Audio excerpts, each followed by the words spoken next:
Hello friend, this is Sajiya. तो हम polity के पीवाईक्यू की हमारी नेक्स्ट क्लास है। उम्मीद है आप मेरी क्लास देख रहे हो और साजिया वानी पर आप लगातार बने हुए हैं। अगर नहीं देख रहे हैं तो प्लीज़ देखिए। आपको ये वीडियो अच्छी लग रही है तो प्लीज़ लाइक कीजिए, शेयर कीजिए, कमेंट कीजिए और चलते हैं फिर आज की क्लास के पहले क्वेश्चन की ओर हम। तो पहला क्वेश्चन है कि निम्नलिखित कथनों पर विचार कीजिए और नीचे दिए गए कोट से सही उत्तर का चुनाव कीजिए। फर्स्ट है कि संघ की कार्यपालिका शक्ति प्रधानमंत्री में निहित है। ठीक है, तो ये जो कथन है ये गलत है क्योंकि संघ की जो कार्यपालिका शक्ति होती है वो राष्ट्रपति में निहित होती है और ये अनुच्छेद 53 के तहत है, 53 के तहत, आर्टिकल 53। दूसरा है कि प्रधानमंत्री की नियुक्ति राष्ट्रपति द्वारा की जाती है, तो ये सही है कि प्रधानमंत्री की नियुक्ति राष्ट्रपति द्वारा की जाती है। फिर है कि प्रधानमंत्री मंत्रिपरिषद के प्रधान होते हैं, ये भी सही है। फोर्थ है, ये आवश्यक नहीं कि नियुक्ति के समय प्रधानमंत्री संसद के किसी सदन का सदस्य हो, तो ये भी सही है कि ये आवश्यक नहीं है कि नियुक्ति के समय प्रधानमंत्री संसद के किसी सदन का सदस्य हो। लेकिन ये जरूर आवश्यक है कि जब मंत्रिपरिषद में मतलब प्रधानमंत्री जब चुना जाए तो उसे 6 माह के अंदर संसद के किसी भी सदन का सदस्य होना होगा, चाहे वो राज्यसभा हो चाहे वो लोकसभा हो। ठीक है, और अनुच्छेद 75 के तहत 75 फिफ्थ के तहत ये जो है एक नियम है कि प्रधानमंत्री को 6 माह के अंदर उसे किसी ना किसी सदन की सदस्यता अवश्य लेनी होगी, या तो लोकसभा की या राज्यसभा की। तो इसमें आंसर होगा 2, 3 और 4।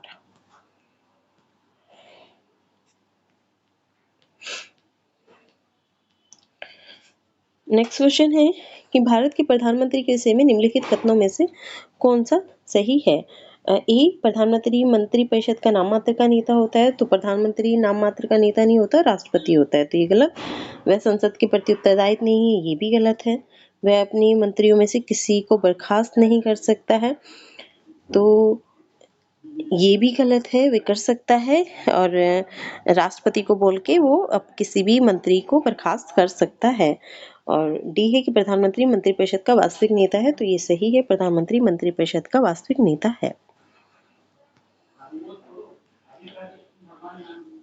एक्सप्लेनेशन देख लीजिए कि भारत के संविधान के अनुच्छेद 74(1) में स्पष्ट उल्लेख है कि राष्ट्रपति को सहायता और सलाह देने के लिए एक मंत्रिपरिषद होगी 74(1) में, जिसका प्रधान प्रधानमंत्री होगा।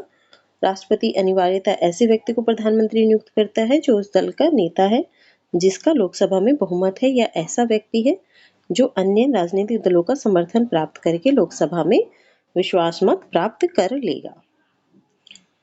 अन्य सभी मंत्री राष्ट्रपति द्वारा प्रधानमंत्री की सलाह पर नियुक्त किए जाते हैं। अनुच्छेद 75(3) के तहत मंत्रिपरिषद प्रधानमंत्री सहित लोकसभा के प्रति सामूहिक रूप से उत्तरदायी होती है। प्रधानमंत्री व्यवहार में किसी भी मंत्री को बर्खास्त कर सकता है राष्ट्रपति के माध्यम से, जैसे कि मैंने बताया, राष्ट्रपति को बोल के कह सकता है कि इस मंत्री को बर्खास्त कर दीजिए, इसको पद से हटा दीजिए। व्यवहार में प्रधानमंत्री मंत्रिपरिषद का वास्तविक नेता होता है। नेक्स्ट है कि भारत का प्रधानमंत्री होता है, तो भारत का प्रधानमंत्री नियुक्त होता है क्योंकि प्रधानमंत्री के पद के लिए वो निर्वाचित नहीं होता। ठीक है, वैसे वो निर्वाचित सदस्य होता है, या तो संसद का निर्वाचित सदस्य है तो लोकसभा से या राज्यसभा से, लेकिन प्रधानमंत्री के तौर पर वह नियुक्त होता है, ये बहुमत प्राप्त दल का नेता।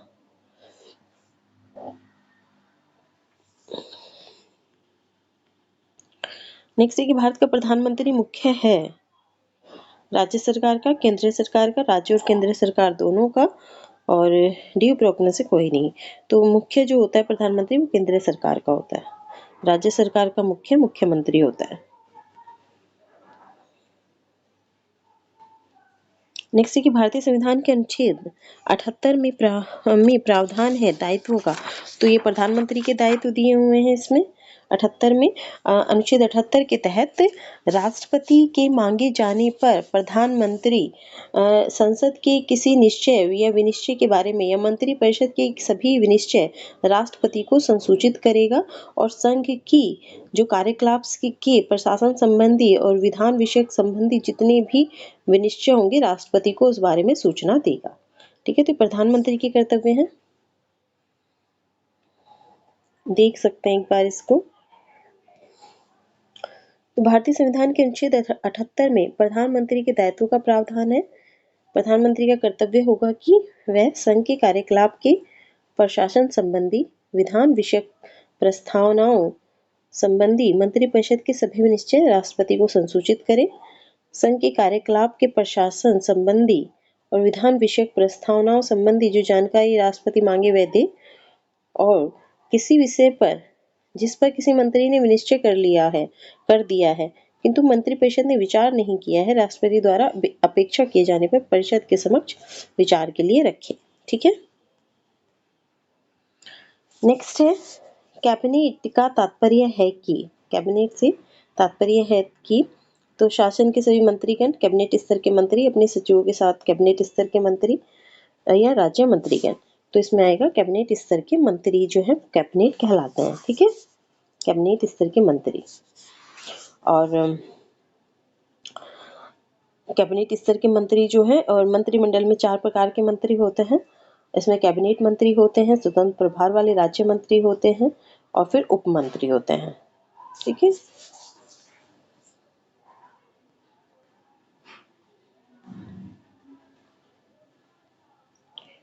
तो कैबिनेट या मंत्रिमंडल प्रधानमंत्री सहित कैबिनेट स्तर के मंत्रियों की परिषद होती है।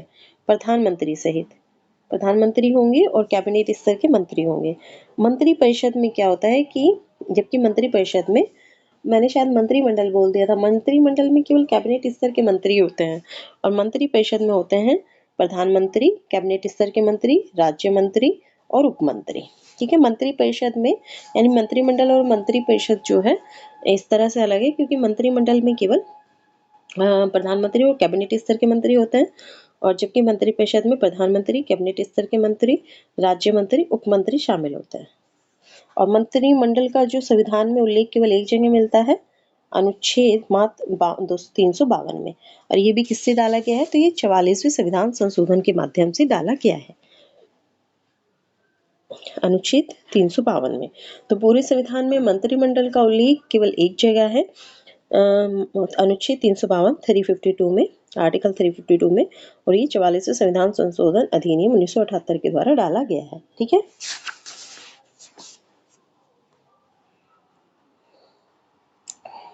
सेम क्वेश्चन, ये कैबिनेट में शामिल होते हैं तो केवल कैबिनेट मंत्री, ये देख चुके हैं। आगे बढ़ते हैं।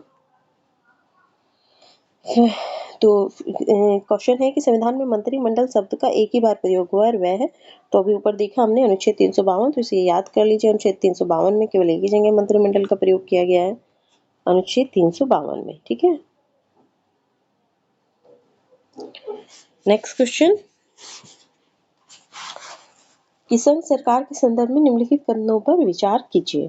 तो पहला है कि एन गोपालास्वामी आयंगर समिति ने सुझाव दिया था कि किसी मंत्री और किसी सचिव को प्रशासनिक सुधार करने और उसे बढ़ावा देने के लिए पूर्णतः नामित किया जाना चाहिए।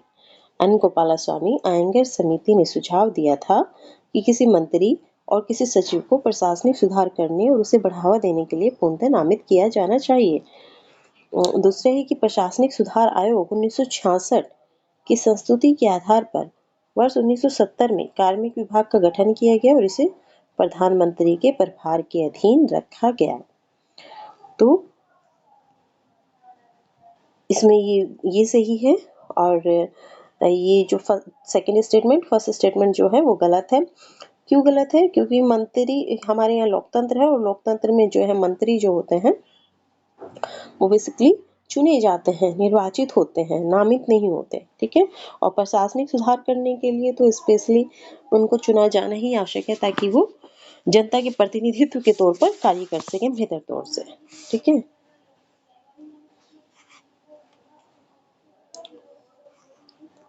तो इसमें आंसर होगा बी। इसकी एक्सप्लेनेशन देख लेते हैं। तो एन गोपालास्वामी अयंगर संविधान सभा की प्रारूप समिति के एक सदस्य थे, जिन्होंने 1950 में अपनी रिपोर्ट केंद्र सरकार की मशीनरी का पुनर्गठन, reorganisation of the machinery of central government में मंत्रियों के समूह बनाए जाने, कार्मिकों की क्षमताओं में सुधार एवं तथा एक संगठन एवं प्रक्रियाएं प्रभाग की स्थापना की अनुशंसा की थी। इन्होंने क्या-क्या अनुशंसा की थी कि एक तो मंत्रियों के समूह बनाए जाएँ, कार्मिकों की क्षमताओं में किस तरह से सुधार हो और एक संगठन और प्रक्रियाएँ प्रभाग बने। ठीक है? तो इसलिए ये सही नहीं है। इन्होंने मंत्रियों के समूह के बारे में बताया था, कार्मिकों की क्षमताओं में सुधार कैसे हो ये बताया था और संगठन और प्रक्रियाएँ प्रभाग की स्थापना की अनुशंसा की थी। और ये एन गोपालास्वामी अयंगर जो थे संविधान सभा की प्रारूप समिति के एक सदस्य थे। ठीक है? अब ये प्रशासनिक सुधार आयोग 1966 ने 1969 में भारत सरकार की मशीनरी पर अपनी रिपोर्ट में प्रधानमंत्री के प्रत्यक्ष प्रभार के तहत एक पृथक कार्मिक विभाग के गठन की अनुशंसा की थी कि एक पृथक कार्मिक विभाग होना चाहिए। ठीक है? और जो कि जिसमें प्रत्यक्ष प्रभार किसका हो? प्रधानमंत्री का हो। ठीक है? प्रधानमंत्री की अथॉरिटी हो उस पर, पूरी तरह से वही अध्यक्षता करे और एक पृथक कार्मिक विभाग के गठन की अनुशंसा की थी प्रशासनिक सुधार आयोग ने। तदनुसार अगस्त 1970 में एक नई कार्मिक विभाग का गठन कैबिनेट सचिवालय के तहत किया गया। तो उन्हीं की रिपोर्ट के आधार पर 1969 में उन्होंने रिपोर्ट दी। 1970 में एक कार्मिक विभाग का गठन किया गया कैबिनेट सचिवालय के तहत, जो कि प्रधानमंत्री के प्रभार में होता है। फरवरी 1973 में इसे कार्मिक एवं प्रशासनिक सुधार विभाग के रूप में परिवर्तित किया गया। तो इस कार्मिक विभाग का नाम बदल के 1973 में क्या कर दिया गया? कार्मिक और प्रशासनिक सुधार विभाग। ठीक है? अप्रैल 1977 में इस विभाग को कैबिनेट सचिवालय से हटाकर गृह मंत्रालय के तहत लाया गया। तो ये पहले कैबिनेट सचिवालय के तहत था, अब इसे गृह मंत्रालय के तहत लाया गया। 1985 में इस विभाग को गृह मंत्रालय से स्थानांतरित कर प्रधानमंत्री के स्वतंत्र प्रभार के तहत कर दिया गया। मार्च 1985 में इसे कार्मिक एवं प्रशिक्षण, प्रशासनिक सुधार, लोक शिकायतें और पेंशन मंत्रालय में परिवर्तित कर दिया गया, जिसका समग्र प्रभार प्रधानमंत्री के तहत ही होता है। तो वर्तमान में इस कार्मिक विभाग का नाम क्या है? इसका नाम है कार्मिक एवं प्रशिक्षण, प्रशासनिक सुधार, लोक शिकायतें और पेंशन मंत्रालय इसका वर्तमान में नाम है। बेसिकली ये एक मंत्रालय है और ये इसका समग्र प्रभार किसके तहत है? तो प्रधानमंत्री के अंतर्गत है।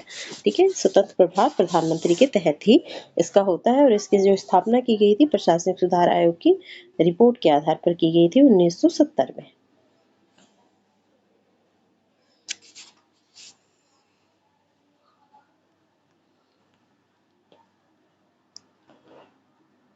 Next question.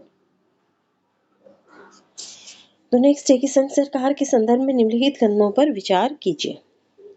तो कैबिनेट सचिव की सलाह पर प्रधानमंत्री द्वारा भारत सरकार के मंत्रालय विभागों का सृजन किया जाता है। कैबिनेट सचिव की सलाह पर, तो ऐसा तो नहीं है कैबिनेट सचिव की सलाह पर प्रधानमंत्री भारत सरकार के मंत्रालय विभागों का सृजन नहीं करता। ठीक है? तो ये जो स्टेटमेंट है ये गलत है। दूसरा है कि हर एक मंत्रालय को प्रधानमंत्री की सलाह पर भारत के राष्ट्रपति द्वारा किसी मंत्री को प्रदान किया जाता है। तो ये सही है कि हर एक मंत्रालय को प्रधानमंत्री सलाह देता है और भारत के राष्ट्रपति द्वारा किसी मंत्री को वो दिया जाता है, प्रदान किया जाता है। क्योंकि मंत्रिपरिषद का जो चुनाव होता है प्रधानमंत्री की सलाह पर राष्ट्रपति द्वारा किया जाता है, तो उनकी मंत्रिपद के चुनाव के साथ साथ उनको मंत्रालय भी दे दिया जाता है। ठीक है? तो इसमें केवल बी आंसर होगा।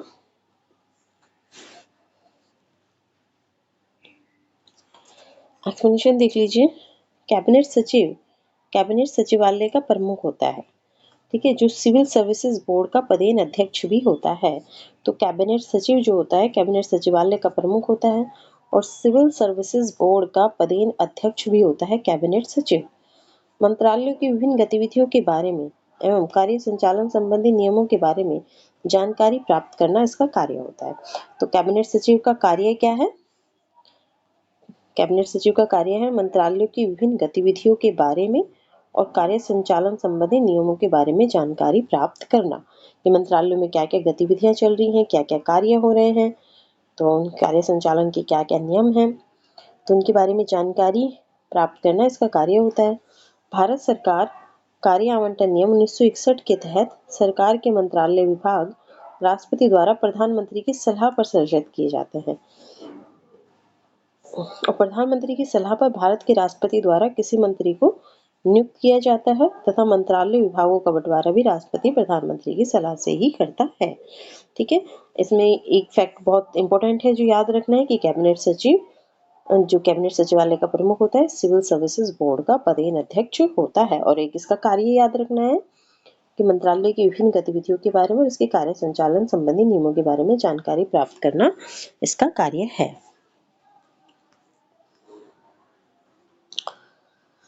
नेक्स्ट है कि संसद के शासन में वास्तविक कार्यपालिका शक्ति किसके पास होती है? तो वास्तविक कार्यपालिका शक्ति जो होती है प्रधानमंत्री के पास होती है और नाम मात्र की जो होती है वो होती है राष्ट्रपति के पास। नेक्स्ट क्वेश्चन, राष्ट्रपति भारत सरकार का कार्य अधिक सुविधा पूर्वक किए जाने के लिए और मंत्रियों में उक्त कार्य के आवंटन के लिए नियम बनाएगा।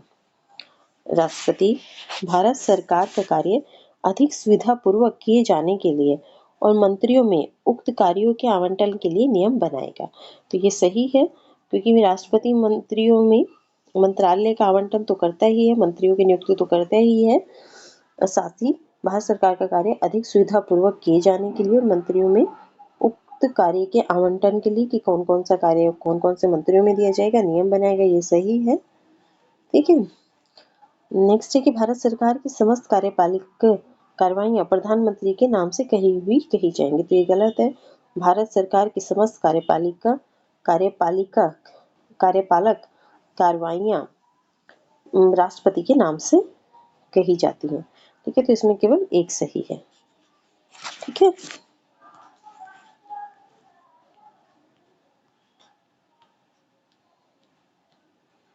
इसकी एक्सप्लेनेशन देख लेते हैं। तो भारतीय संविधान के अनुच्छेद 77(1) के अनुसार भारत सरकार की समस्त कार्यपालिका कार्यवाही राष्ट्रपति के नाम से कही जाएंगी। अनुच्छेद 77 के तहत है ये। अनुच्छेद 77(3) के अनुसार राष्ट्रपति भारत सरकार का कार्य अधिक सुविधापूर्ण किए जाने के लिए और मंत्रियों में उक्त कार्य के आवंटन के लिए नियम बनाएगा। तो राष्ट्रपति बनाता है भारत सरकार के कार्य अधिक सुविधापूर्ण किए जाने के लिए और मंत्रियों में उक्त कार्य के आवंटन के लिए जो नियम बनाता है वो राष्ट्रपति बनाता है। ये आर्टिकल 77(3) के तहत है। नेक्स्ट है, यदि भारत के प्रधानमंत्री संसद के उच्च सदन के सदस्य हैं तो यदि भारत के प्रधानमंत्री संसद के उच्च सदन के सदस्य हैं तो वे अविश्वास प्रस्ताव की स्थिति में अपने पक्ष में वोट नहीं दे सकेंगे, क्योंकि अविश्वास प्रस्ताव कहाँ रखा जाता है? तो केवल लोकसभा में। तो जब लोकसभा में अविश्वास प्रस्ताव की स्थिति होगी तो अपने पक्ष में वोट नहीं दे सकेंगे, क्योंकि जो जिस सदन का सदस्य होता है वो उस सदन में ही वोट दे सकता है। तो उच्च सदन यानी राज्यसभा के सदस्य हैं तो लोकसभा में वोट नहीं दे सकेंगे, ये सही है। ठीक है, नेक्स्ट है, भारतीय संविधान के निम्नलिखित प्रावधानों में कौन सा प्रावधान मंत्रिपरिषद की नियुक्ति और पदच्युति को विवेचित करता है? तो अनुच्छेद 75 है ये। ठीक है, अनुच्छेद 74 के तहत भारत की एक मंत्रिपरिषद होगी। अनुच्छेद 75 के तहत प्रधानमंत्री की नियुक्ति राष्ट्रपति करेगा और अन्य मंत्रियों की नियुक्ति राष्ट्रपति प्रधानमंत्री की सलाह पर करेगा। ठीक है, ये 75(1)(a) के तहत है। और अनुच्छेद 75(2) के अनुसार मंत्री राष्ट्रपति के प्रसाद पर्यंत पद धारण करेंगे। तो यानी कि जब राष्ट्रपति चाहेगा तब उनको हटा देगा, लेकिन राष्ट्रपति किसके कहने पर हटाता है? तो प्रधानमंत्री के और मंत्रिपरिषद के अनुसार ही राष्ट्रपति कार्य करता है, उन्हीं की सलाह। ठीक है, तो इसलिए मंत्रिपरिषद की नियुक्ति पदच्युति को विवेचित करता है। अनुच्छेद 75(1) में नियुक्ति है और 75(2) में है कि मंत्री राष्ट्रपति के प्रसाद पर्यंत पद धारण करेंगे।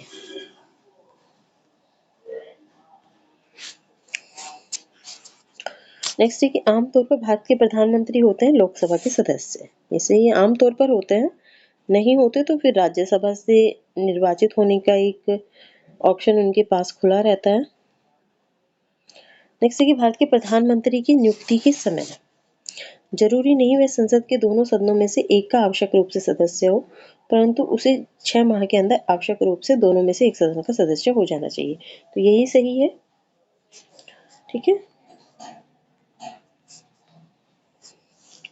नेक्स्ट है कि भारत के प्रधानमंत्री बनने के लिए न्यूनतम आयु कितनी चाहिए? तो 25 वर्ष, जितना लोकसभा सदस्य बनने के लिए चाहिए। ठीक है, लोकसभा का सदस्य बनने के लिए 25 वर्ष है और प्रधानमंत्री बनने के लिए भी फिर 25 वर्ष है, और राष्ट्रपति बनने के लिए 35 वर्ष, और उपराष्ट्रपति बनने के लिए भी 35 वर्ष। ठीक है।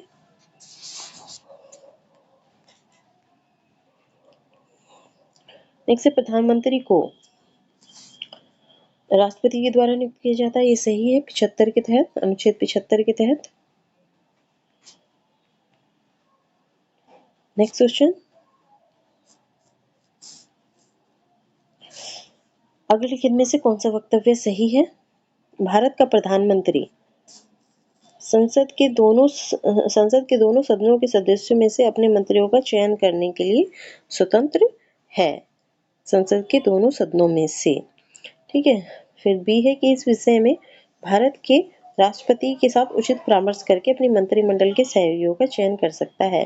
सी अपने मंत्रिमंडल में मंत्री के रूप में काम करने के लिए व्यक्तियों का चयन करने में पूर्णतः स्वविवेक का प्रयोग करता है। डी अपने मंत्रिमंडल के सहयोगियों का चयन करने में सीमित शक्तियां रखता है कि स्वविवेक प्रयोग की शक्तियां भारत के राष्ट्रपति में निहित है। तो इसमें आएगा सी, ऑप्शन सी सही है कि अपने मंत्रिमंडल में मंत्री के रूप में काम करने के लिए व्यक्तियों का चयन करने में पूर्णतः स्वविवेक का उपयोग करता है प्रधानमंत्री। जब उसे मंत्रिमंडल के रूप में मंत्रियों का चयन करना है तो व्यक्तियों का चयन करने में पूर्णतः स्वविवेक का उपयोग करता है। वो संसद के दोनों सदनों में से भी चुन सकता है और साथ ही बाहर से भी चुन सकता है। हाँ, अगर वो बाहर से किसी व्यक्ति को चुनता है तो उसे 6 माह के अंदर संसद का सदस्य बनना अनिवार्य है। ठीक है, उसे 6 माह के अंदर संसद का सदस्य बनना अनिवार्य है। एक्सप्लेनेशन देख लेते हैं कि प्रधानमंत्री मंत्रिपरिषद का प्रधान होता है। उसे अपने सहयोगी के रूप में ऐसे व्यक्ति को चुनने का पूर्ण अधिकार है जो उसके साथ मिलकर कार्य कर सके। इस प्रकार मंत्रियों के चयन में वह स्वविवेक का प्रयोग करता है। वह संसद के बाहर के व्यक्ति को भी मंत्री बना सकता है, परंतु उसे मंत्री को 6 माह के अंदर संसद सदस्य बनना अनिवार्य है। ऐसा न होने पर 6 माह के पश्चात मंत्री पद से मुक्त हो जाना पड़ता है। यह 75(5) के अनुसार, अनुच्छेद 75(5) के अनुसार। तो संसद के दोनों सदनों में से तो चुन ही सकता है, इसके अलावा इसके साथ साथ वो संसद के बाहर के व्यक्ति को भी मंत्री बना सकता है। तो ये ध्यान रखना है। लेकिन अगर वो संसद के बाहर के व्यक्ति को बनाएगा तो उसे 6 माह के अंदर संसद सदस्य बनना होगा। नेक्स्ट है कि जो व्यक्ति संसद का सदस्य नहीं है, केंद्रीय मंत्री रह सकता है तो केवल 6 माह तक। Similar question. नेक्स्ट है कि भारत की संसद के संबंध में निम्नलिखित में से कौन सा कथन सही नहीं है? तो संविधान में एक संसदीय प्रणाली की सरकार का प्रावधान है। संविधान का सर्वप्रमुख कार्य है मंत्रिमंडल का प्रावधान करना। सी है मंत्रिमंडल की सदस्यता निम्न सदन तक सीमित है। और डी है मंत्रिमंडल को लोकप्रिय सदन में बहुमत का विश्वास प्राप्त रहना चाहिए। तो इसमें सही नहीं है, तो वो सही नहीं है ऑप्शन सी कि मंत्रिमंडल की सदस्यता जो है निम्न सदन तक सीमित है। जैसे कि मैंने आपको बताया कि मंत्रिमंडल के सदस्य जो हो सकते हैं लोकसभा और राज्यसभा दोनों से हो सकते हैं, साथ साथ बाहर से भी हो सकते हैं। बाकी सब सही है कि एक संसदीय प्रणाली की सरकार है, संसद का सर्वप्रमुख कार्य मंत्रिमंडल का प्रावधान करना, फिर ये कि मंत्रिमंडल को लोकप्रिय सदन में यानी कि लोकसभा में बहुमत का विश्वास प्राप्त होना चाहिए।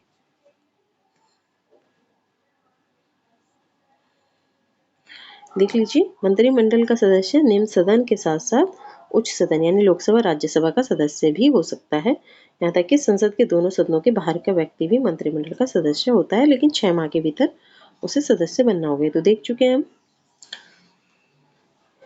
नेक्स्ट है कि भारत का प्रधानमंत्री किसके प्रति जवाबदेह है? मंत्रिमंडल, राष्ट्रपति, लोकसभा या राज्यसभा? तो सब लोकसभा के प्रति है। मंत्रिपरिषद भी लोकसभा के प्रति उत्तरदायी होती है। और मंत्रिपरिषद का प्रधान कौन होता है? तो प्रधानमंत्री। तो प्रधानमंत्री भी लोकसभा के प्रति उत्तरदायी होगा, जवाबदेह होगा।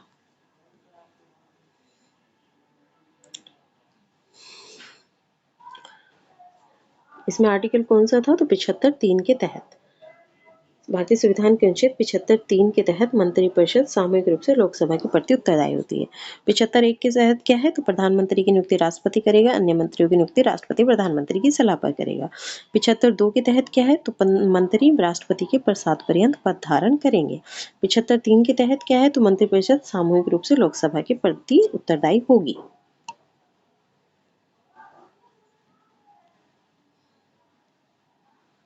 ठीक है, नेक्स्ट क्वेश्चन कि मंत्रिपरिषद सामूहिक रूप से उत्तरदायी होती है। मंत्रिपरिषद सामूहिक रूप से उत्तरदायी होती है तो लोकसभा के प्रति, तो ये बिल्कुल सही है, लोकसभा के प्रति होती है मंत्रिपरिषद उत्तरदायी। ये तो हमने अभी देखा 75(3) के तहत एक संवैधानिक बाध्यता के अंतर्गत, तो संवैधानिक बाध्यता तो है ही। अब 75(3) में प्रावधान है बाकायदा कि मंत्रिपरिषद सामूहिक रूप से लोकसभा के प्रति उत्तरदायी होती है, तो इसलिए संवैधानिक बाध्यता भी है। फिर 75(3) के अनुसार, तो 75(3) के अनुसार आर्टिकल में तो ये बाध्यता दी गई है, ये प्रावधान किया गया है, तो इसलिए 1, 2, 3 इसमें आंसर होंगे, यानी कि बी।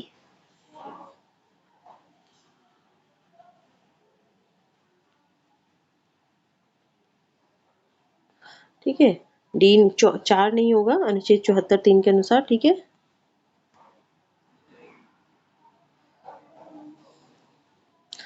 नेक्स्ट से मंत्रिपरिषद उत्तरदायी होती है, तो ये इसमें लोकसभा के प्रति उत्तरदायी होती है, यहाँ पे नहीं दिया है तो ये गलत हो गया है, इसलिए स्टार मार्क किया हुआ है। Similar question, similar question, similar question.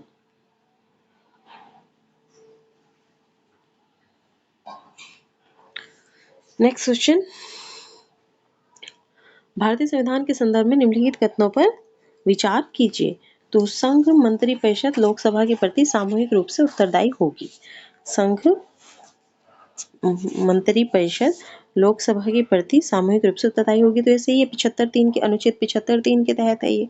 75(1) के तहत मंत्रियों की नियुक्ति है, 75(2) के तहत मंत्रियों का राष्ट्रपति तक के प्रसाद पर्यंत तक पद धारण है, और 75(3) के तहत मंत्रिपरिषद लोकसभा के प्रति सामूहिक रूप से उत्तरदायी होगी। 2 है कि संघ के मंत्री प्रधानमंत्री के प्रसाद पर्यंत अपना पद धारण करेंगे, तो प्रधानमंत्री क्या है कि प्रसाद पर्यंत नहीं है, राष्ट्रपति के प्रसाद पर्यंत है, तो केवल एक सही है, इसमें ए आंसर होगा, क्योंकि 75(2) कहता है कि मंत्रिपरिषद यह संघ के मंत्री राष्ट्रपति के प्रसाद पर्यंत अपना पद धारण करेंगे।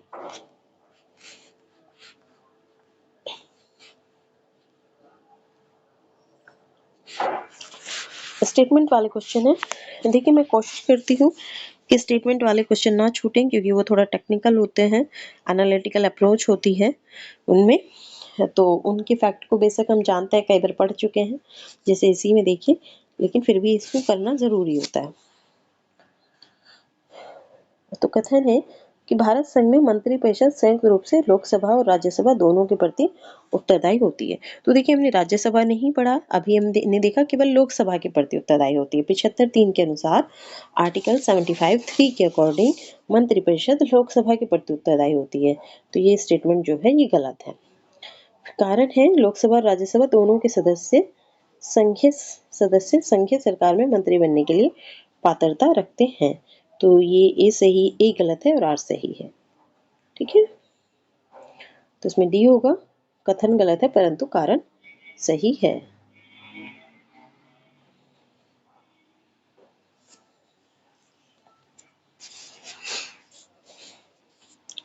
नेक्स्ट क्वेश्चन, नेक्स्ट क्वेश्चन है कि केंद्र में मंत्रिपरिषद निम्नलिखित कथनों पर विचार कीजिए।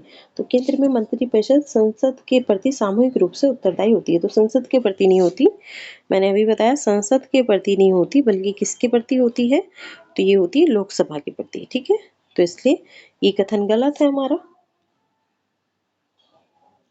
2 है कि संघीय मंत्री भारत के राष्ट्रपति के प्रसाद पर्यंत पद धारण करते हैं, तो 75(2) के तहत है।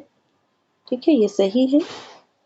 फिर 3 है कि विधि निर्माण हेतु प्रस्ताव के बारे में प्रधानमंत्री राष्ट्रपति को सूचित करेंगे, तो ये अनुच्छेद 78 के तहत है, ये सही है, तो 2 और 3 सही होगा इसमें।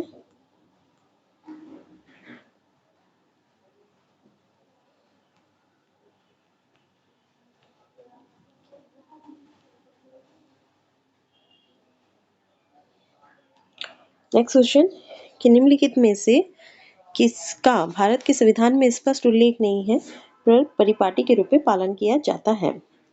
तो ये है कि वित्त मंत्री को निम्न सदन का सदस्य होना चाहिए। नहीं, प्रधानमंत्री यदि आगे देखते हैं, मतलब अभी आंसर देखने से पहले, तो प्रधानमंत्री यदि निम्न सदन में बहुमत खो दे तो उसे त्यागपत्र दे देना चाहिए। ठीक है। सी, प्रधानमंत्री परिषद में भारत के सभी लोगों का प्रतिनिधित्व हो, ये भी कोशिश की जाती है, हालांकि होता नहीं है। ठीक है। और डी है कि अपनी पदावधि की समाप्ति से पूर्व राष्ट्रपति उपराष्ट्रपति दोनों एक साथ पदत्याग करने पर संसद के निम्न सदन का अध्यक्ष राष्ट्रपति के कृत्यों का वहन करे। तो संसद के निम्न सदन के अध्यक्ष तो कभी नहीं करते राष्ट्रपति के कृत्यों का वहन। राष्ट्रपति नहीं होगा तो उपराष्ट्रपति करेगा, उपराष्ट्रपति नहीं होंगे तो सर्वोच्च न्यायालय के मुख्य न्यायाधीश करेंगे, मुख्य न्यायाधीश नहीं होंगे तो फिर सर्वोच्च न्यायालय का वरिष्ठ न्यायाधीश करेंगे। तो ये तो बिल्कुल गलत है।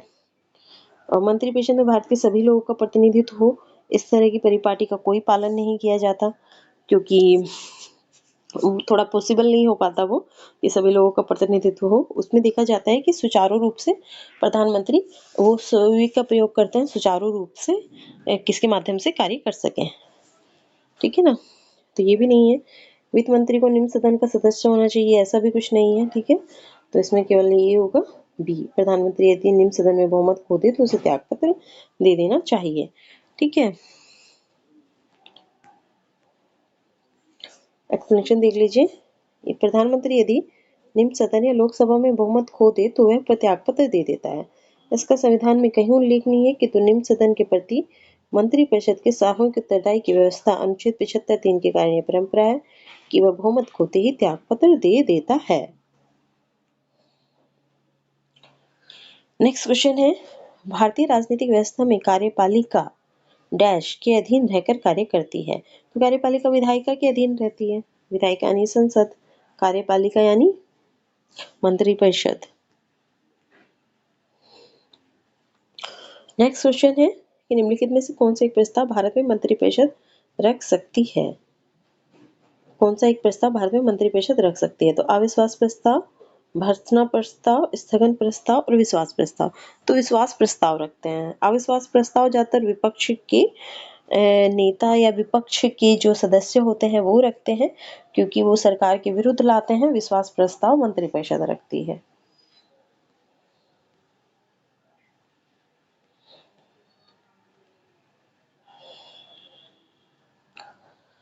नेक्स्ट क्वेश्चन है कि किस सदन के सदस्यों द्वारा बहुमत से अविश्वास प्रस्ताव पास होने पर मंत्रिपरिषद को त्यागपत्र देना पड़ेगा? तो ये लोकसभा के सदस्यों द्वारा बहुमत से अगर अविश्वास प्रस्ताव पास हो गया तो मंत्रिपरिषद को त्यागपत्र देना पड़ेगा। नेक्स्ट क्वेश्चन है कि अपना त्यागपत्र देने के बाद भारत में एक मंत्री को अपने त्यागपत्र के विषय में लोकसभा में व्यक्तिगत वक्तव्य देने के लिए किसकी अनुमति की आवश्यकता होती है? ठीक है। तो स्पीकर की अनुमति की आवश्यकता होती है। देखिए, स्पीकर ही लोकसभा का जो होता है अध्यक्ष होता है, और अपना त्यागपत्र देने के बाद भारत में एक मंत्री को अपने त्यागपत्र के विषय में लोकसभा में अगर व्यक्तिगत वक्तव्य देना है तो स्पीकर यानी कि जो लोकसभा का अध्यक्ष है उसकी अनुमति की आवश्यकता होगी। जो अध्यक्ष है उसी की अनुमति की आवश्यकता होगी ना, अध्यक्ष की। देख लीजिए इसको कि लोकसभा की प्रक्रिया एवं संचालन संबंधी नियम 199 के तहत मंत्री को अपने त्यागपत्र के विषय में लोकसभा में व्यक्तिगत वक्तव्य देने के लिए स्पीकर या लोकसभा अध्यक्ष की अनुमति की आवश्यकता होती है। यदि मंत्री वक्तव्य नहीं देना चाहता तो स्पीकर के द्वारा उसको अपने त्यागपत्र के विषय में बोलने के लिए बाध्य नहीं किया जा सकता। ये उसकी अपनी स्वयं की इच्छा होती है। नेक्स्ट क्वेश्चन कि मंत्रिपरिषद के विरुद्ध अविश्वास प्रस्ताव लाने के लिए लोकसभा के सदस्यों की संख्या कितनी होनी चाहिए? तो कम से कम 50 तो होनी चाहिए। ठीक है ना।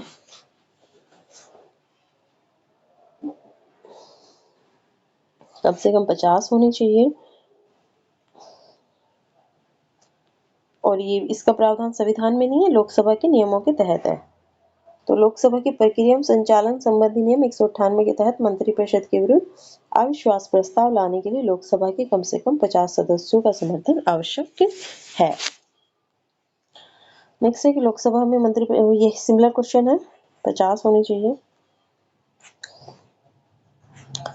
नेक्स्ट क्वेश्चन, भारत के में अविश्वास प्रस्ताव के विषय में निम्नलिखित कथनों पर विचार कीजिए।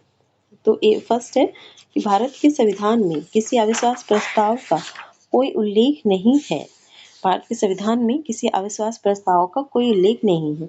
दो है कि अविश्वास प्रस्ताव केवल लोकसभा में ही पुरस्तापित किया जा सकता है। तो दोनों स्टेटमेंट सही हैं। संविधान में अविश्वास प्रस्ताव का कोई उल्लेख नहीं है।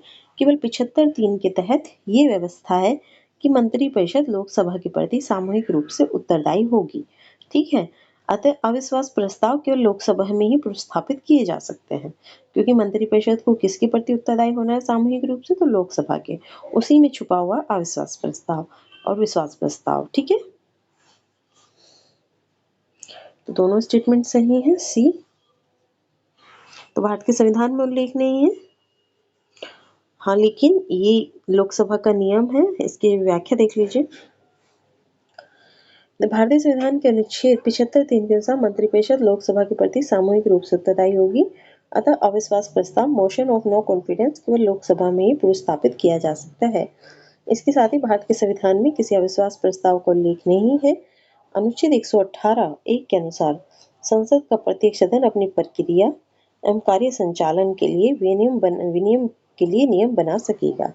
ठीक है, अनुच्छेद 118 के तहत है कि संसद का प्रत्येक सदन अपनी प्रक्रिया के लिए, अपने कार्य संचालन के लिए, विनियमन के लिए नियम बना सकेगा। अतः लोकसभा ने अपने नियम 198 में मंत्रिपरिषद के विरुद्ध अविश्वास प्रस्ताव की प्रक्रिया के लिए नियम बनाया है। तो अनुच्छेद 178 के तहत ये है कि संसद के जो दोनों सदन होंगे उनकी प्रक्रिया कैसी हो, किस तरह का कार्य संचालन हो, किस प्रकार के नियमों के तहत हो, वो प्रत्येक सदन बना सकेगा। इसलिए लोकसभा ने अपने नियम 198 में मंत्रिपरिषद के विरुद्ध अविश्वास प्रस्ताव की प्रक्रिया के लिए नियम बनाया है। इस प्रकार अविश्वास प्रस्ताव का उल्लेख संविधान में न होकर किसमें है, लोकसभा के नियम 198 में। तो आपको ये चीजें भी याद रखनी है कि क्या संविधान में उल्लेखित है और क्या लोकसभा के नियमों में उल्लेखित है, और कौन सी चीजें परंपरा से चली आ रही हैं। ठीक है,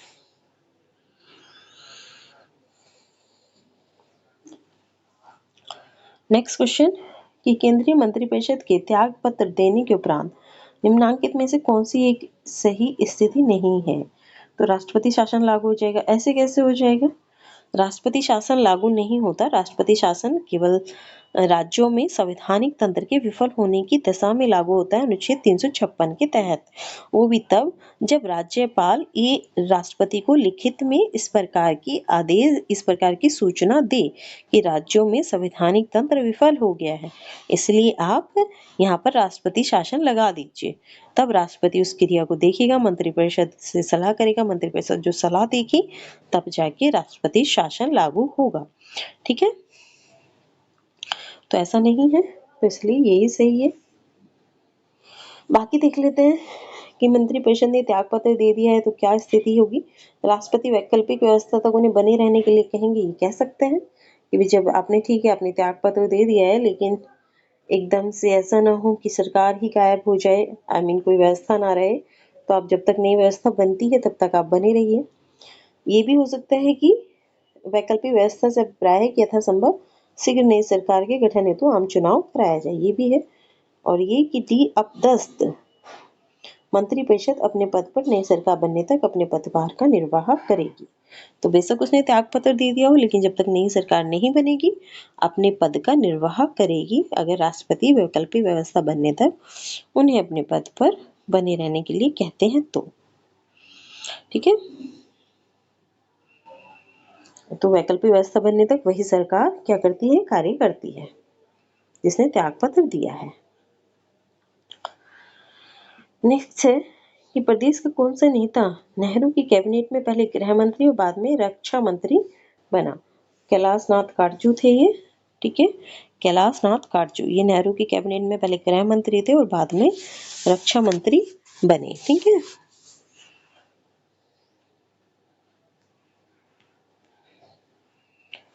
एक्सप्लेनेशन देख लीजिए। कैलाश नाथ काटजू नेहरू की कैबिनेट में 1951 में विधि मंत्री के रूप में शामिल हुए। इसी वर्ष वे देश के तीसरे गृह मंत्री बने। 1955 में उन्हें रक्षा मंत्री का पदभार सौंपा गया। 1957 से 62 के दौरान मध्य प्रदेश के मुख्यमंत्री भी रहे। ठीक है। कैलाश नाथ काटजू विधि मंत्री रहे, गृह मंत्री रहे, रक्षा मंत्री रहे और फिर बाद में 57 से 62 तक मध्य प्रदेश के मुख्यमंत्री भी रहे।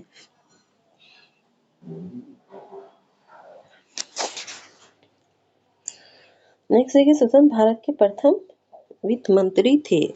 स्वतंत्र भारत के प्रथम वित्त मंत्री थे तो गुलजारी लाल नंदा, जॉन मथाई, कृष्णामाचारी, सरोजिनी नायडू। तो इनमें ऑप्शन नहीं है एक्चुअली। आर के षणमुखम चेट्टी थे स्वतंत्र भारत के प्रथम वित्त मंत्री। तो देखिए स्टार दिया हुआ है। तो स्वतंत्र भारत के प्रथम वित्त मंत्री जो थे वो आर के षणमुखम चेट्टी थे। आर के षणमुखम चेट्टी, जो कि 15 अगस्त 1947 से 17 अगस्त 1948 पर तक इस पद पर रहे। इन्होंने स्वतंत्र भारत का पहला केंद्रीय बजट 26 नवंबर 1947 को प्रस्तुत किया। 1948 में जॉन मथाई को वित्त मंत्री बनाया गया। ठीक है। अगर हाँ, तो 1948 में जॉन मथाई बने, लेकिन सबसे पहले बने आर के, स्वतंत्र भारत के सबसे पहले वित्त मंत्री थे आर के षणमुखम चेट्टी। ठीक है। उसके बाद जॉन मथाई। नेक्स्ट है कि भारत में स्वतंत्रता के पश्चात प्रथम मंत्रिमंडल का कानून मंत्री कौन था? तो ये भीमराव अंबेडकर थे।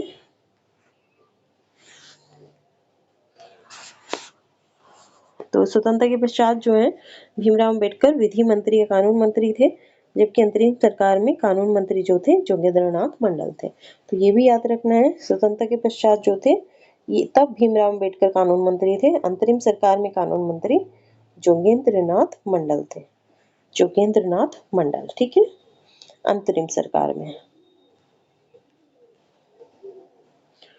नेक्स्ट क्वेश्चन कि निम्नलिखित में से किन लोगों का स्वतंत्र भारत के प्रथम मंत्रिमंडल का पोर्टफोलियो उनके अंतरिम सरकार के पोर्टफोलियो से भिन्न था? तो एक है जगजीवन राम, फिर है दूसरे हैं डॉक्टर राजेंद्र प्रसाद, तीसरे हैं सी.एच. भाभा और चौथे हैं सरदार बलदेव सिंह। ठीक है। तो इसमें जो है केवल सी.एच. भाभा आंसर होगा, केवल 3। ठीक।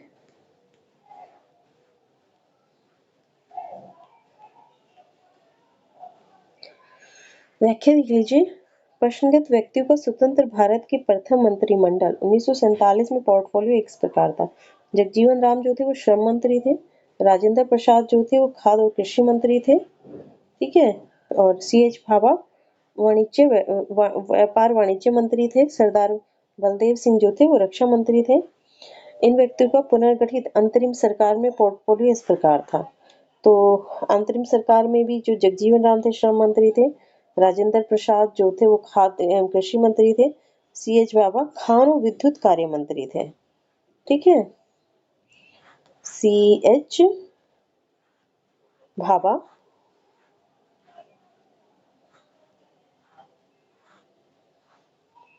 सी.एच. भाभा खान एवं विद्युत कार्य मंत्री थे और सरदार बलदेव सिंह रक्षा मंत्री थे। तो जो ये इनका जो जॉब पोर्टफोलियो था, ये कह लो मंत्रिमंडल या पद पोर्टफोलियो था, मंत्रिमंडल पोर्टफोलियो अंतरिम सरकार में भी वही था और स्वतंत्र भारत में जो प्रथम मंत्रिमंडल बना उनमें भी वही था। जगजीवन राम जो थे श्रम मंत्री थे केंद्र अंतरिम सरकार में, उसमें तो स्वतंत्र भारत के प्रथम मंत्रिमंडल में भी श्रम मंत्री बने हैं। राजेंद्र प्रसाद जो थे वो खाद्य एवं कृषि मंत्री थे, तो अंतरिम सरकार में भी वही थे ये। और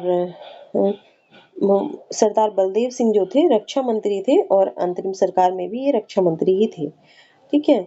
और केवल ये जो है सी.एच. भाभा ये अंतरिम सरकार में खान एवं विद्युत कार्य मंत्री थे और स्वतंत्र भारत के मंत्रिमंडल में ये क्या बने? तो ये बने व्यापार वाणिज्य मंत्री। व्यापार वाणिज्य मंत्री।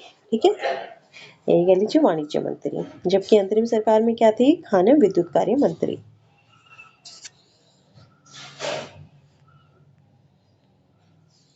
नेक्स्ट है कि भारत के 12वें प्रधानमंत्री थे तो देवगौड़ा।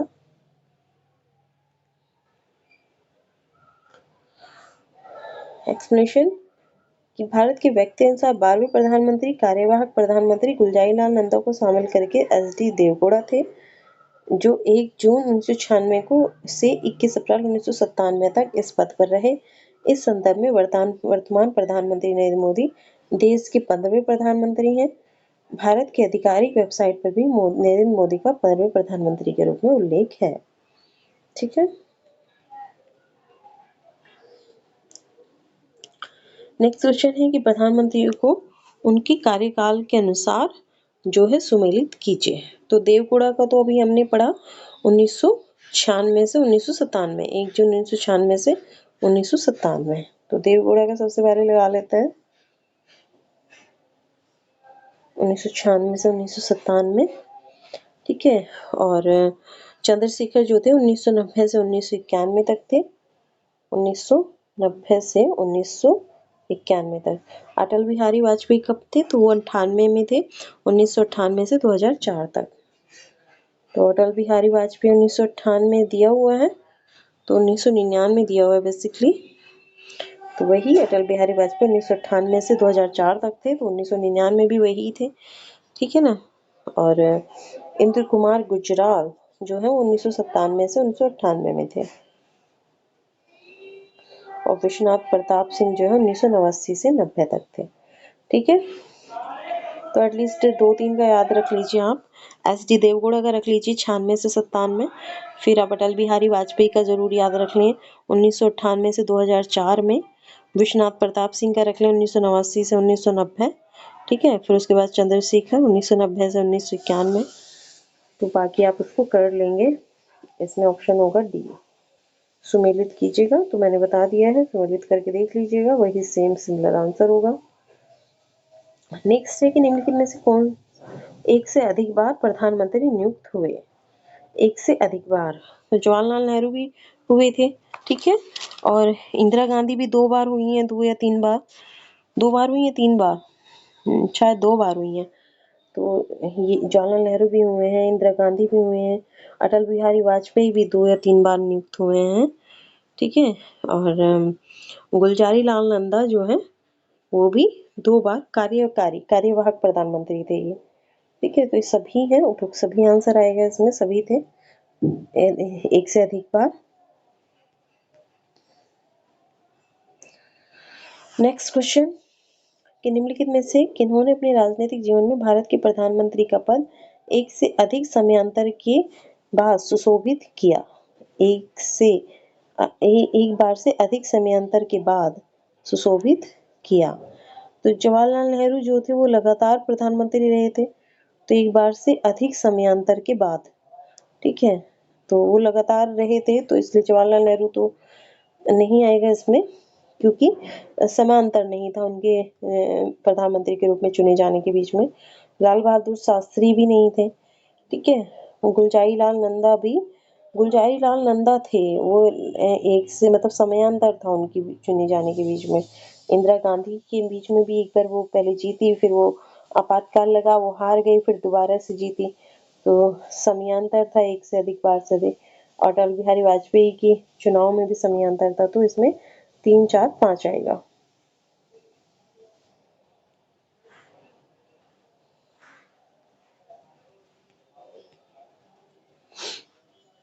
देख लेते हैं। जवाहरलाल नेहरू के प्रधानमंत्रित्व काल में समयांतराल नहीं था, क्योंकि मैंने बताया ना कि वो लगातार थे। 1962 में चीन का युद्ध हुआ था, तो उसके बाद उनको हार्ट अटैक आ गया था, मर गए थे वो दुख सहन नहीं कर पाए उस चीन से हार का। तो गुलजारी लाल नंदा पहली बार 27 मई 1964 को से 9 जून 1964 तक, और दूसरी बार 1966 से 24 जनवरी 1966 तक 2 समय अंतराल में भारत के कार्यवाहक प्रधानमंत्री रहे। ठीक है। तो पहले 1964 में रहे मई से जून तक। ठीक है। फिर 1966 में रहे 11 जनवरी से 24 जनवरी तक, 1 महीना भी पूरा तरह से नहीं रहे ये। ठीक है। तो ये समय अंतराल था इनके बीच में। फिर इंदिरा गांधी 1966 में, 1980 में चुनी गई। अटल बिहारी वाजपेयी पहली बार 1996 में चुने गए, निर्वाचित हुए, में प्रधानमंत्री बने। फिर दूसरी बार 1998 में, तो उनमें भी समय अंतराल था। तो इसलिए कौन कौन हुआ? गुलजारी लाल नंदा और इंदिरा गांधी और अटल बिहारी वाजपेयी।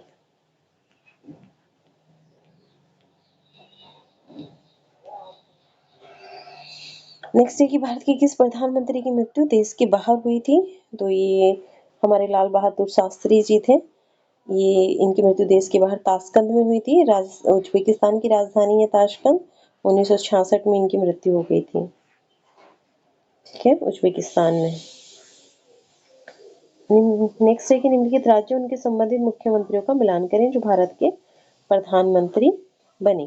ठीक है, जो भारत के प्रधानमंत्री बने। पीवी नरसिम्हा राव तो 1992 में थे और उत्तर प्रदेश के की मुख्यमंत्री बने। ये सॉरी प्रधानमंत्री बने और ये जो थे अविभाजित आंध्र प्रदेश से मुख्यमंत्री थे, पीवी नरसिम्हा राव। ठीक है, अविभाजित आंध्र प्रदेश के मुख्यमंत्री थे ये। मोरारजी देसाई जो थे वो बम्बई से थे, बम्बई के मुख्यमंत्री थे। एच.डी. देवगौड़ा जो थे कर्नाटक के मुख्यमंत्री थे। चरण सिंह तो आप जानते ही हैं अविभाजित उत्तर प्रदेश के थे। और नरेंद्र मोदी जो है, एच.डी. देवगौड़ा मैंने गलत लगा दिया, गुजरात, फिर से लगा देते हैं इसको। पीवी नरसिम्हा राव अविभाजित आंध्र प्रदेश के मुख्यमंत्री, मोरारजी देसाई बम्बई के मुख्यमंत्री, एच.डी. देवगौड़ा जो है कर्नाटक के मुख्यमंत्री, चरण सिंह जो अविभाजित उत्तर प्रदेश के मुख्यमंत्री रहे और नरेंद्र मोदी गुजरात के मुख्यमंत्री रहे। ठीक है,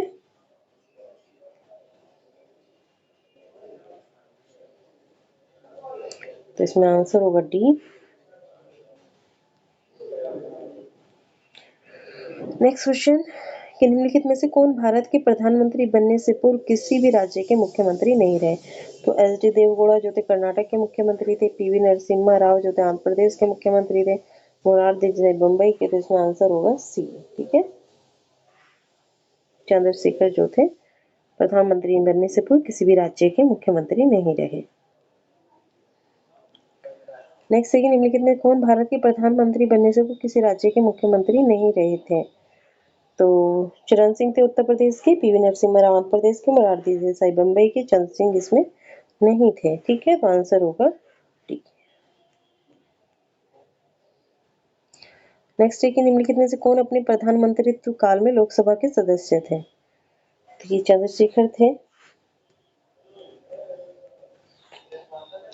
नेक्स्ट है कि देवगौड़ा यानी कि एच.डी. देवगौड़ा जो कि कर्नाटक के मुख्यमंत्री थे और बाद में प्रधानमंत्री बने, आई के गुजराल और डॉक्टर मनमोहन सिंह अपने प्रधानमंत्रित्व काल में राज्यसभा के सदस्य थे, जबकि चंद्रशेखर जो है लोकसभा के सदस्य थे और इस दौरान वे बलिया से निर्वाचन क्षेत्र से सांसद थे।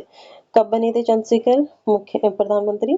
तो 1990 से 1991 के मध्य, 10 नवंबर 1990 से 21 जून 1991 के मध्य। ठीक है, तो कुछ ही महीनों तक, 7-8 महीनों तक रहे ये प्रधानमंत्री चंद्रशेखर, 10 नवंबर 1990 से जून 1991 के मध्य तक, और वे बलिया लोकसभा निर्वाचन क्षेत्र से सांसद थे। बाकी जो मनमोहन सिंह है वो भी राज्यसभा के सदस्य थे, आई के गुजराल भी राज्यसभा के सदस्य थे और एच.डी. देवगौड़ा भी। नेक्स्ट क्वेश्चन, भारत के प्रधानमंत्री में कौन अपने कार्यकाल में संसद में कभी उपस्थित नहीं हुआ? तो ये हमारे चौधरी चरण सिंह जी थे, जिनको अभी भारत रत्न मिला है। तो चौधरी चरण सिंह 28 जुलाई 1989 से 14 जनवरी 1980 तक, 89 से 79 से 80 तक भारत के प्रधानमंत्री रहे हैं। 28 जुलाई 1989 से 14 जनवरी 1980 तक भारत के प्रधानमंत्री रहे। इनके पूरे कार्यकाल के दौरान लोकसभा की बैठक ही नहीं हुई, इनके कार्यकाल के दौरान। तो लोकसभा की निर्धारित बैठक से एक दिन पूर्व ही लोकसभा की निर्धारित बैठक से एक दिन पूर्व ही कांग्रेस द्वारा समर्थन वापसी के कारण चौधरी चरण सिंह को प्रधानमंत्री पद से इस्तीफा देना पड़ा। ठीक है, तो ये अपने कार्यकाल में कभी संसद में उपस्थित नहीं हुए। तो जुलाई 1989 से जनवरी 1980 तक तो बैठक ही नहीं हुई उनके कार्यकाल में लोकसभा की, तो कैसे उपस्थित होंगे? नेक्स्ट क्वेश्चन, निम्नलिखित में से कौन भारत के संघीय वित्त मंत्री रहे हैं? तो सभी हैं इसमें, वीपी सिंह भी हैं, वित्त मंत्री रहे हैं। संघीय वित्त मंत्री आर वेंकट रमन भी रहे, प्रणब मुखर्जी भी, वाई वी चौहान भी, तो 1 2 3 4।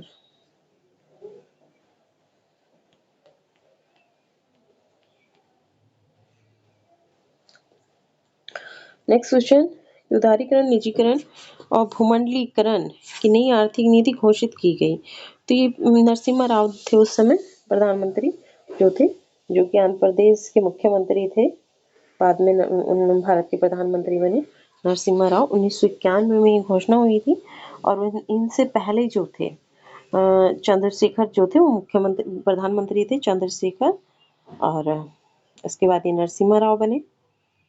ठीक है, 1991 में फिर इन्होंने इनकी औद्योगिक नीति की घोषणा की और उदारीकरण, निजीकरण, भूमंडलीकरण की नीति अपनाई गई।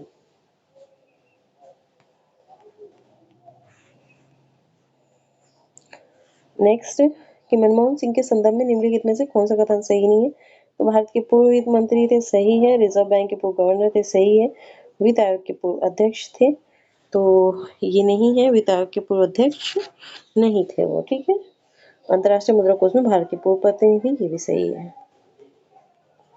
डॉक्टर मनमोहन सिंह भारत के वित्त मंत्री रहे, योजना आयोग के उपाध्यक्ष रहे, रिजर्व बैंक के पूर्व गवर्नर रहे, अंतर्राष्ट्रीय मुद्रा कोष में भारत के पूर्व प्रतिनिधि रहे IMF में। ठीक है, भारत के वित्त मंत्री रहे, योजना आयोग के उपाध्यक्ष रहे, रिजर्व बैंक के गवर्नर रहे, अंतर्राष्ट्रीय मुद्रा कोष के में भारत के प्रतिनिधि रहे।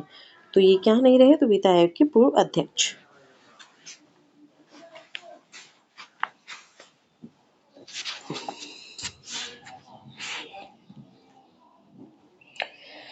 नेक्स्ट क्वेश्चन, प्रधानमंत्री मनमोहन सिंह कहाँ से सदस्य थे। तो मतलब कहाँ से थे वो, राज्यसभा के सदस्य थे। और कहाँ से थे, असम से राज्यसभा के सदस्य थे। ठीक है।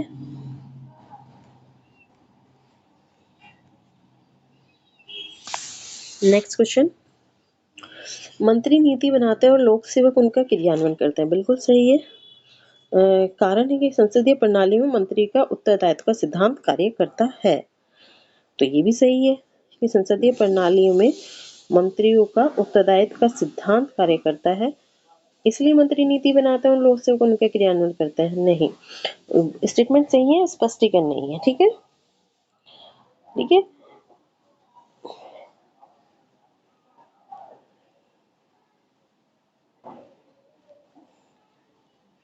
तो कथन और कारण दोनों सही है, लेकिन कथन कारण का सही स्पष्टीकरण नहीं है।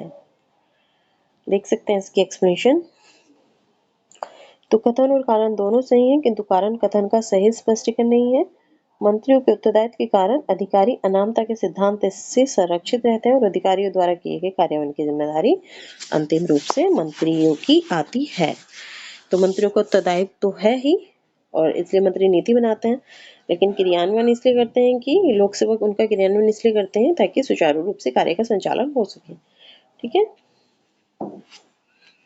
मंत्रियों का उत्तरदायित्व है, इसलिए क्रियान्वयन नहीं करते, बल्कि कार्य के सुचारू संचालन के लिए वो नीतियों का क्रियान्वयन करते हैं। नेक्स्ट क्वेश्चन, किसी व्यक्ति को उप प्रधानमंत्री कहना केवल राजनीतिक निर्णय है। तो बिल्कुल सही है, क्योंकि जो संविधान में उप प्रधानमंत्री पद का उल्लेख नहीं है।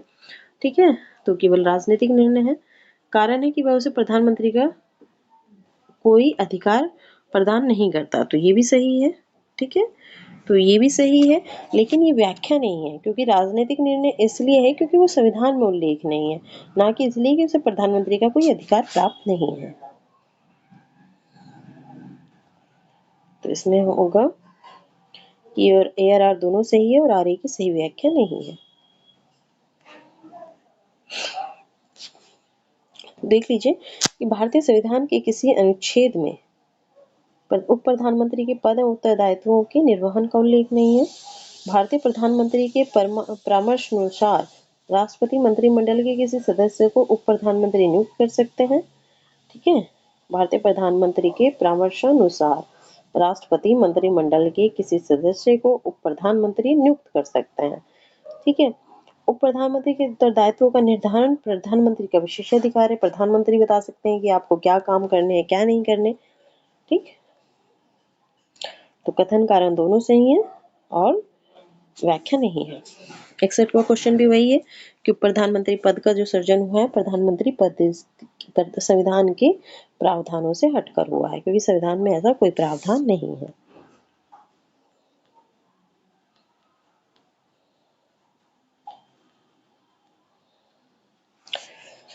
नेक्स्ट है कि भारत संघ की कार्यपालिका शक्ति प्रधानमंत्री में निहित होती है। तो पहले भी देख चुके हैं कि भारतीय संघ की कार्यपालिका शक्ति प्रधानमंत्री में निहित नहीं होती।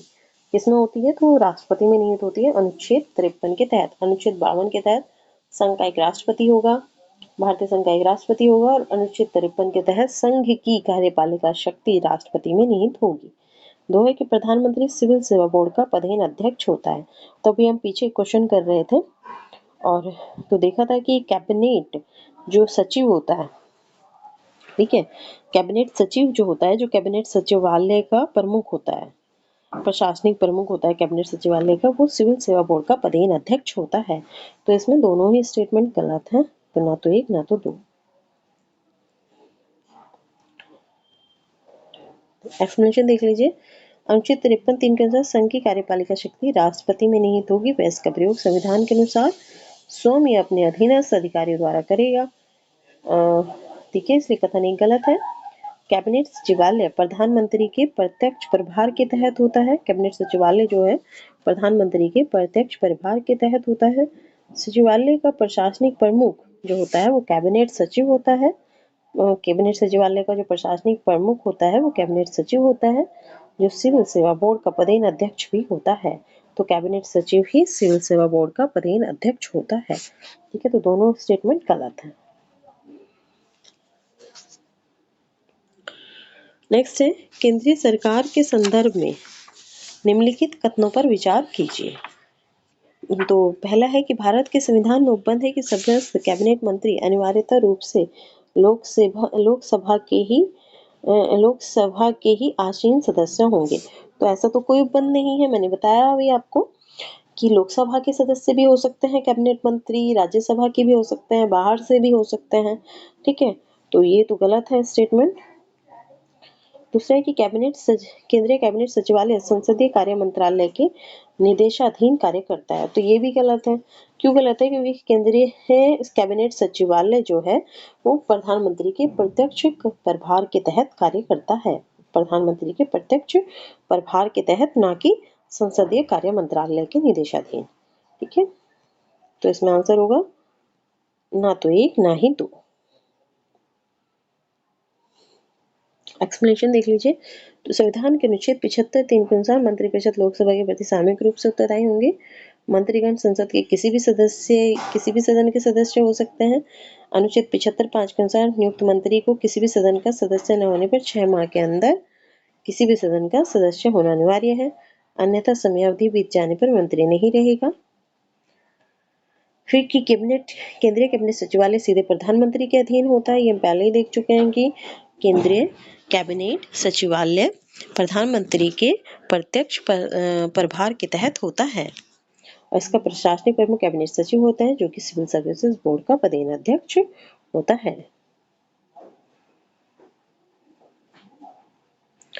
नेक्स्ट क्वेश्चन, तो कैबिनेट समितियों से संबंधित निम्नलिखित कथनों को पढ़िए तथा सही विकल्प को चुनिए। कैबिनेट समितियों से संबंधित, ठीक है।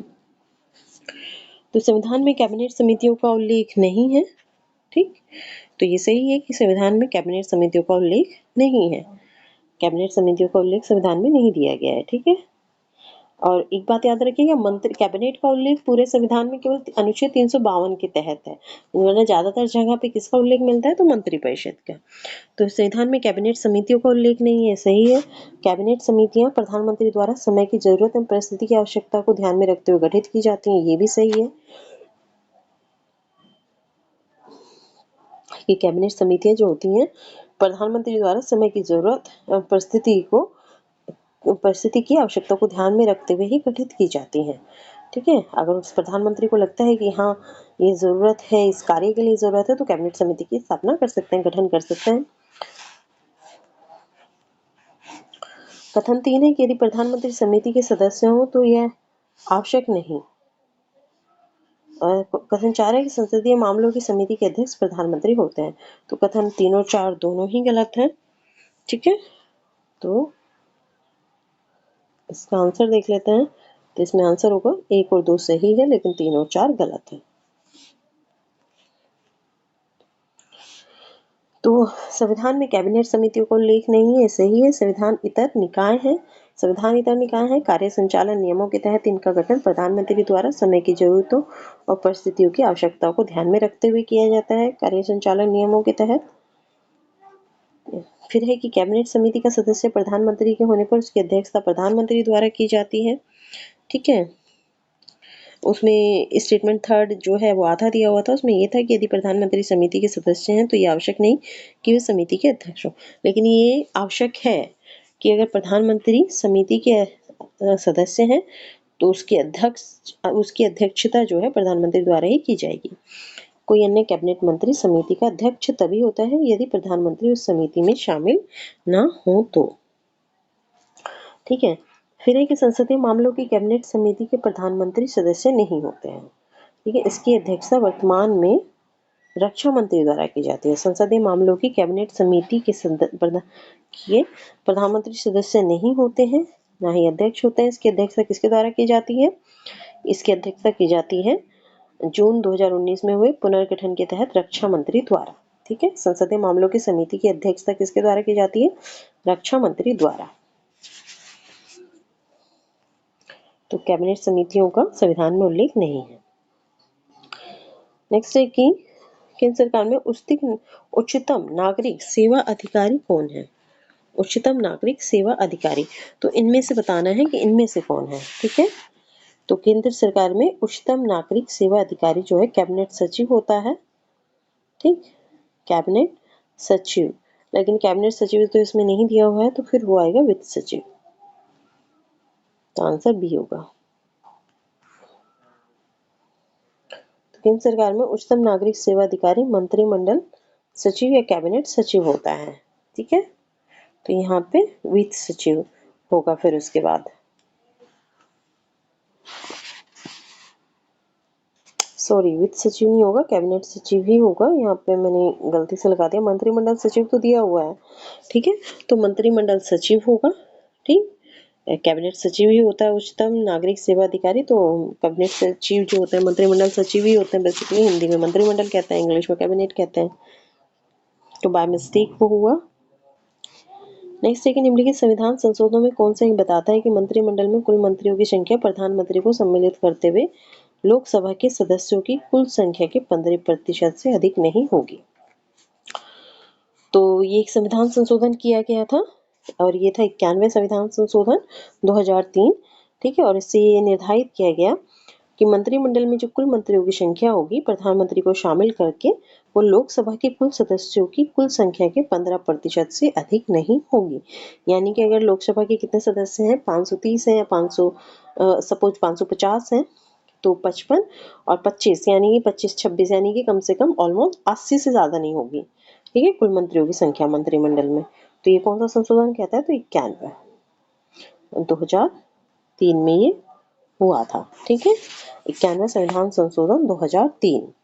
इसमें 75 अनुच्छेद 75 में खंड जोड़ा गया 75(1) में, और खंड 1 में जोड़ के प्रावधान किया गया कि 15% से अधिक नहीं होगी मंत्रिपरिषद की सदस्य संख्या।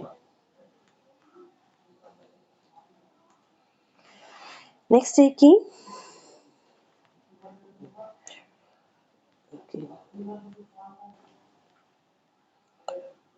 नेक्स्ट क्वेश्चन, निम्नलिखित में किस संवैधानिक संशोधन अधिनियम द्वारा मंत्रिपरिषद की संख्या, ये सिमिलर क्वेश्चन है। तो 91वें संविधान संशोधन अधिनियम में 2003 उसके द्वारा निर्धारित किया गया था। ये 91वें संविधान संशोधन अधिनियम 2003। नेक्स्ट है, केंद्र सरकार के संदर्भ में निम्नलिखित कथनों पर विचार कीजिए कि 15 अगस्त 1947 को केंद्र में मंत्रालयों की संख्या 18 थी, वर्तमान में केंद्र में मंत्रालयों की संख्या 36 है। ठीक है, तो केवल एक सही है कि 15 अगस्त 1947 को केंद्र में मंत्रालयों की संख्या 18 थी, वर्तमान में जो है कितनी है? तो वर्तमान में 52 है। तो केवल एक सही है।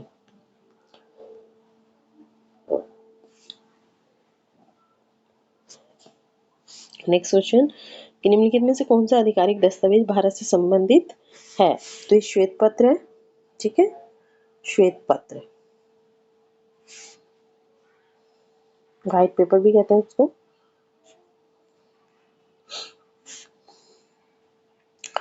कि भारत में सरकार द्वारा अथवा उसके किसी मंत्रालय द्वारा किसी विषय पर विस्तृत और आधिकारिक विवरण, भारत में सरकार द्वारा या उसके किसी मंत्रालय द्वारा किसी विषय पर विस्तृत और आधिकारिक विवरण श्वेत पत्र के रूप में जारी किए जाते हैं। यानी कि सरकार कोई किसी विषय पर विस्तृत और आधिकारिक विवरण जारी करती है या फिर कोई मंत्रालय जारी करता है भारत सरकार का, तो श्वेत पेपर के रूप में या व्हाइट पेपर के रूप में जारी किए जाते हैं। नेक्स्ट है, संघीय मंत्रिमंडल का पुनर्गठन किसकी रिपोर्ट पर आधारित था? तो ये भी हमने देखा था, गोपाल स्वामी अयंगर 1949 में थे ये, 1900 और प्रारूप समिति के सदस्य भी थे। तो एन गोपाल स्वामी अयंगर ने 1949 में अपनी रिपोर्ट प्रस्तुत की। रिओर्गनाइजेशन ऑफ गवर्नमेंट मशीनरी में अनुशंसा की थी कि bureau of natural resources and agriculture, bureau of industry and commerce, bureau of transport and communication, bureau of labour and social services के रूप में आर्थिक और सामाजिक सेवाओं के लिए उत्तरदायी मंत्रालयों के नए समूह की स्थापना की जानी चाहिए। ठीक है, इन्होंने मंत्रालयों के समूह की स्थापना के बारे में बोला था, गोपाल स्वामी अयंगर ने। नेक्स्ट क्वेश्चन, निम्न में से कौन सा मंत्रिमंडल सचिवालय की कार्य हैं? कौन सा या कौन सी मंत्रिमंडल सचिवालय के कार्य हैं? तो मंत्रिमंडल सचिवालय के कार्य देखते हैं। मंत्रिमंडल बैठकों के लिए कार्यसूची तैयार करना। तो मंत्रिमंडल जो सचिवालय होता है उसका कार्य है ये कि मंत्रिमंडल की जो बैठक हो उसके लिए कार्यसूची तैयार करे कि भाई आज मंत्रिमंडल की बैठक होनी है और आज इसमें ये कार्य डिस्कस किए जाएंगे। ठीक है, फिर दूसरा है कि मंत्रिमंडल समितियों के लिए सचिवालय सहायता। तो ये भी सही है कि मंत्रिमंडल की जो समितियां बनती हैं, प्रधानमंत्री गठन करते हैं उनका, तो उसके लिए सचिवालय की सहायता प्रदान करना ये भी कार्य होता है। फिर तीसरा है कि मंत्रालय को वित्तीय संसाधनों का आवंटन। तो मंत्रालय को वित्तीय संसाधनों का आवंटन मंत्रिमंडल सचिवालय नहीं करता। ठीक है, तो 1 और 2 सही है और 3 जो है गलत है। तो इसमें क्या आएगा, 1 और 2 सी। डॉक्यूमेंटेशन देख लीजिए। भारत सरकार कार्यावंटन नियम 1961 में मंत्रिमंडल सचिवालय के नियमों की प्रथम अनुसूची में स्थान दिया गया है। भारत सरकार कार्यावंटन नियम 1961 में मंत्रिमंडल सचिवालय को नियमों की प्रथम अनुसूची में स्थान दिया गया है।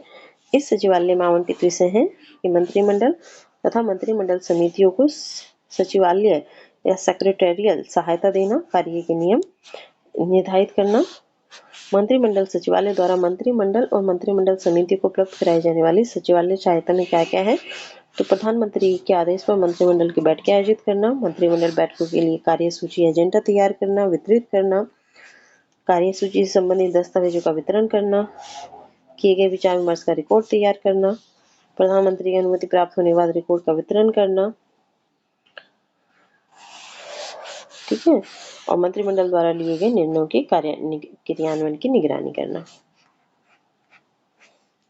नेक्स्ट है कि council of scientific and industrial research का अध्यक्ष कौन होता है? Council of scientific and industrial research का अध्यक्ष कौन होता है? तो होते हैं भारत के प्रधानमंत्री। Council of scientific and industrial research. तो वैज्ञानिक एवं औद्योगिक अनुसंधान परिषद council of scientific and industrial research के पदेन अध्यक्ष जो होते हैं भारत के प्रधानमंत्री होते हैं। ठीक है, CSIR। तो CSIR के काउंसिल ऑफ CSIR, तो council of scientific industrial research के जो अध्यक्ष होते हैं भारत के प्रधानमंत्री होते हैं, पदेन अध्यक्ष होते हैं ये। और केंद्रीय विज्ञान और प्रौद्योगिकी मंत्री इसके पदेन उपाध्यक्ष होते हैं। तो केंद्रीय विज्ञान और प्रौद्योगिकी मंत्री इसके पदेन उपाध्यक्ष और प्रधानमंत्री CSR के अध्यक्ष होते हैं। नेक्स्ट है राष्ट्रीय सुरक्षा समिति का प्रधान कौन होता है? तो राष्ट्र की सुरक्षा समिति जो बनती है उसका प्रधान भी प्रधानमंत्री होता है। CSR के प्रधान मतलब उसका प्रमुख भी या प्रधान या अध्यक्ष भी प्रधानमंत्री होता है। ठीक है, और CSR के अध्यक्ष भी प्रधानमंत्री होते हैं। राष्ट्रीय सुरक्षा समिति के प्रधान भी प्रधानमंत्री होते हैं।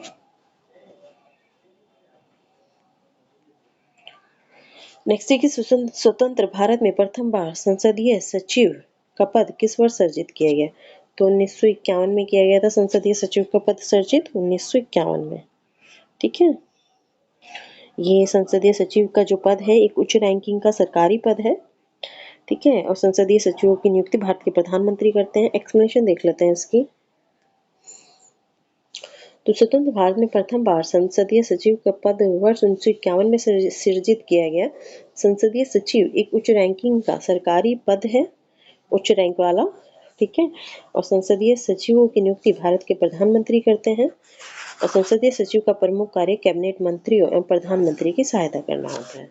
संसदीय सचिव का जो प्रमुख कार्य होता है कैबिनेट मंत्री और प्रधानमंत्री की सहायता करना होता है। नेक्स्ट है निम्नलिखित में से किसका सुमेल नहीं है? तो ये बेसिकली ये समाधि स्थल दिए हुए हैं कि किस महत्वपूर्ण नेता की समाधि स्थल कहाँ पे है। तो जवाहरलाल नेहरू का जो समाधि स्थल है वो शांतिवन में है, ये सही है। ठीक है, और लाल बहादुर शास्त्री का विजय घाट पे है, ये भी सही है। इंदिरा गांधी का शक्ति स्थल पर है, ये भी सही है। राजीव गांधी का कर्म भूमि नहीं है, राजीव गांधी का समाधि स्थल जो है वो वीर भूमि है। ठीक है, तो आंसर होगा डी, कर्म भूमि नहीं है, क्या है तो वीर भूमि। ठीक है ना, वीर भूमि राजीव गांधी। और एक बार वो देख लीजिए, जवाहरलाल नेहरू का शांतिवन है समाधि स्थल, एलबी शास्त्री का विजय घाट है, और इंदिरा गांधी का शक्ति स्थल है।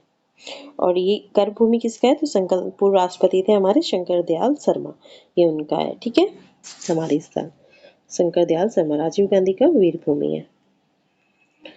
नेक्स्ट जय जवान जय किसान किसका नारा था? तो लाल बहादुर शास्त्री का नारा था। ठीक है, भारत के द्वितीय प्रधानमंत्री थे 1964 से 1966 तक। भारत पाक युद्ध के समय 1965 में थे, यही प्रधानमंत्री थे 1964 से 1965 66 तक थे। ठीक है, द्वितीय प्रधानमंत्री 1965 में यही प्रधानमंत्री थे जो भारत के और पाक का युद्ध हुआ था, और तब इन्होंने ये नारा दिया था, जय जवान जय किसान का। ठीक, तो फ्रेंड्स आज की हम अपनी क्लास यहीं खत्म करते हैं, और फिर मिलेंगे हम। अगर आपको ये क्लास अच्छी लग रही हो तो आप इसको लाइक करना, शेयर करना, कमेंट करना बिल्कुल मत भूलिएगा, और सब्सक्राइब कर दीजिएगा जाते जाते। फिर मिलते हैं, तब तक के लिए गुड लक, और आप लगातार देखते रहिए।